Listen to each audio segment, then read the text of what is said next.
23 minutes to 4. So let's go back to this mental health story which has outraged so many people. Shamali Fernando was speaking at a hustings event in Cambridge when she suggested that people with mental health issues should wear special coloured wristbands.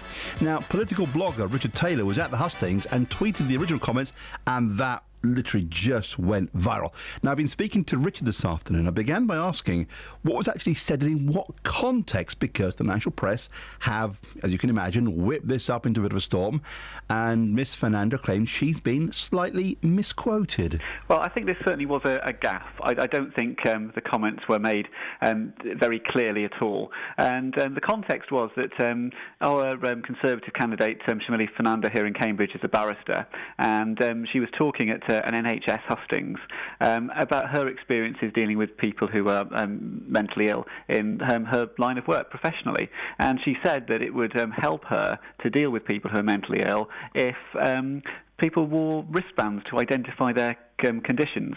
And that is what she said. There's been no suggestion from me or from others reporting directly, I think, that she was suggesting that everybody with a mental health diagnosis should compulsorily be required by the state to wear wristbands all the time. But she just suggested that it would be helpful in some contexts. But even that, I thought was quite shocking. I tweeted at the time. I thought it was sort of one of the craziest ideas that I've heard put forward at hustings. What was the question that led to that answer, though? Well, the question was how can public services do more to better deal with mentally ill people? And we were in the context there of an NHS husting, so presumably the question is how can the health services do better to deal with mentally ill people, but also the context around the particular comments was about sort of how could the police, how could lawyers in presumably in police cells and in courts, how could they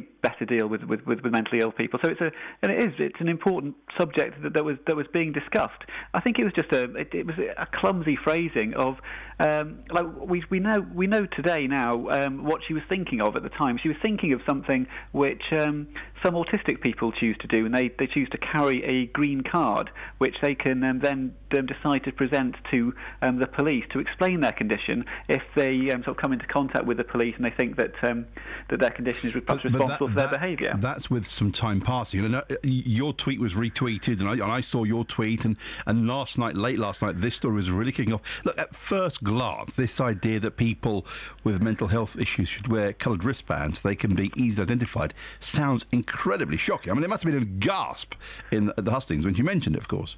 Well, it was all very polite. I think lots of the hustings in Cambridge are very polite. Like, even the other candidates didn't respond, and some of them have been asked on Twitter and said, well, they weren't asked to respond. They were kind of each formally answering the question, and then so there was no heckling. There was so it wasn't sort of brought up and challenged in the room at the time.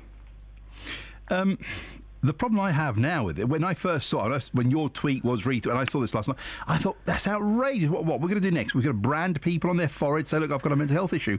But actually, thinking about it, she may have a point. Yeah, I mean, clumsily put, yeah. But she may have a point here. Well, we're getting a lot of debate about this today, and actually she does have a point. But there's a very big difference between a card that you keep in your pocket and you choose when to take it out to show to the police, and a wristband, which is of course much more overt, and you're not really taking the decision on who you are making the disclosure to. So, but I think. But is it? And it's not me. I mean, my listeners are far more intelligent than I am. But last night when I retweet of your tweet, people saying, well, hang on a minute, Rob.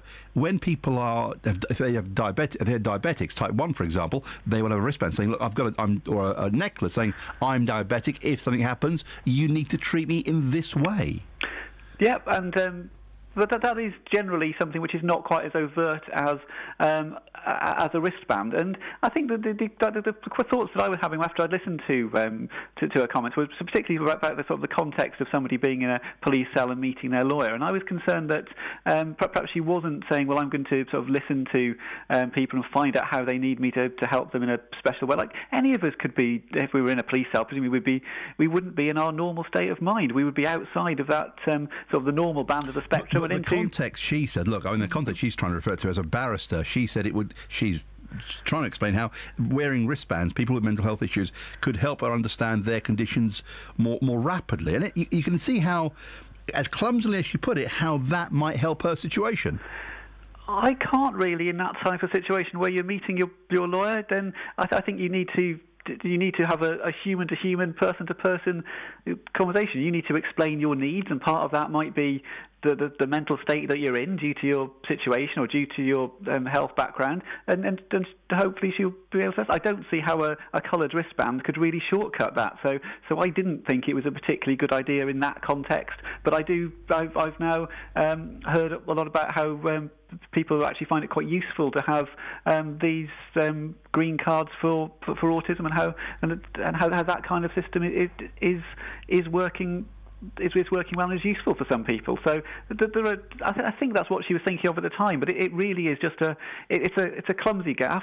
I think it's been reasonably fairly reported, and it's prompted some debate. And we've learnt a lot about our candidates, of course, from that hustings, because it's really important to see how candidates perform under pressure. And I'm certainly not impressed by a candidate who comes out and blurts out a half-thought-out policy idea, not very clearly at a hustings. I certainly don't think we want to be electing someone to represent us in Parliament who's behaved like that at a hustings. Well, that's Richard Taylor speaking to me. He's a political blogger making his political view. And I don't think the politics here is at all relevant. I think we should take the politics and put it to one side.